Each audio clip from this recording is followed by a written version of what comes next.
Okay, continuing part 2.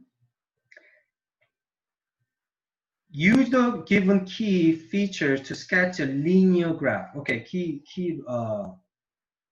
word linear. It's a straight line. Y-intercept is 2.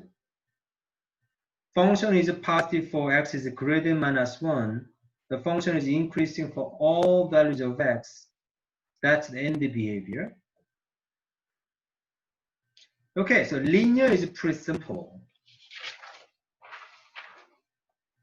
Linear is pretty simple here. So y-intercept is 2. So I will say y-intercept is 2. So you got 1 point. All I need is one more point. The function is positive for x is greater than -1. X is greater than -1. Function is positive for x is greater than -1. What does that mean? -1 is right here. Positive when x is greater, that means it has to be above x-axis. So that statement gives you x-intercept right there. The function is positive for x is greater than -1 is exactly the same as x-intercept is -1. You have to connect them. Straight line, right?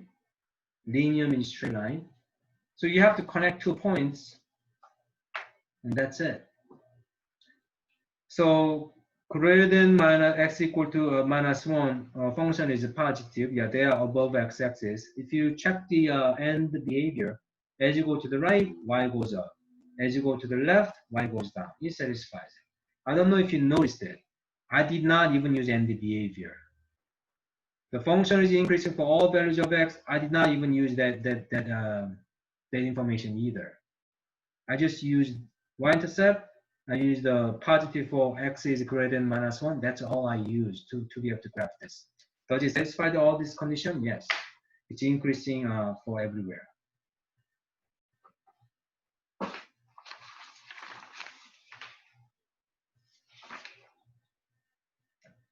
Continuity, it's all connected, extrema, maximum, minimum, symmetry. It's just symmetric over x-axis. It could be symmetric over point. Okay, use this information to sketch the graph. Y-intercept is 1.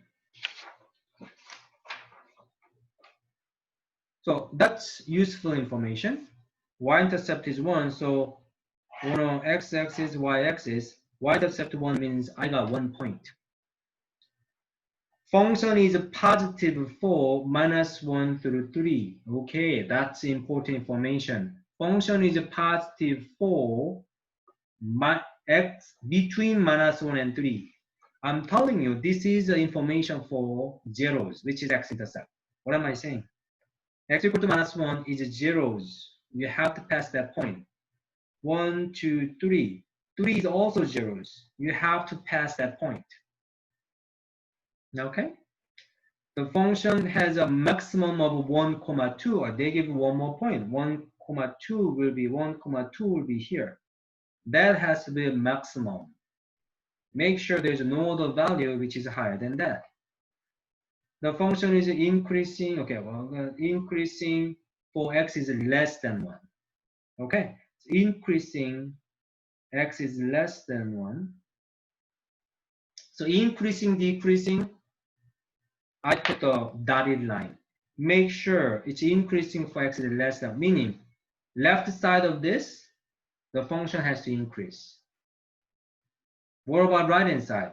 Has to decrease. Well, it kind of gives you a pretty good idea. It has to increase here, and it has to pass all those 3 points. Why don't you just connect them nicely? It has to decrease. Also, you have to pass these 2 points. Why don't you just connect them nicely? Did you notice I did not use end behavior when I tried to sketch this? Does it satisfy this end behavior? Move right, y goes down. Move right, y goes down. Yes. Move left, y goes down. Move left as y goes down. Does it satisfy? Yes. But I didn't need this end behavior to sketch this graph.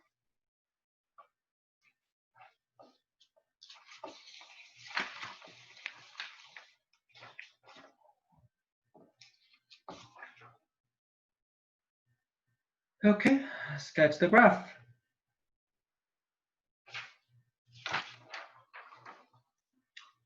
So what does it say?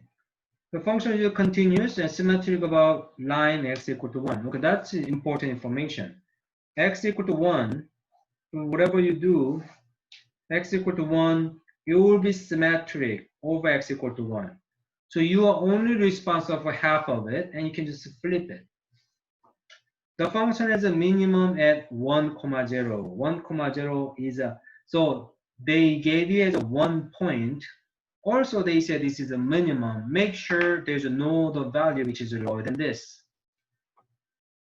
Okay, we do need this information. As you move to the right, y goes up. As you move to the left, y goes up too. Well, so what? This has to be as low as possible. This has to be minimum. As you go to the right, y better go up. As you go to the left, y better go up. So that will do it.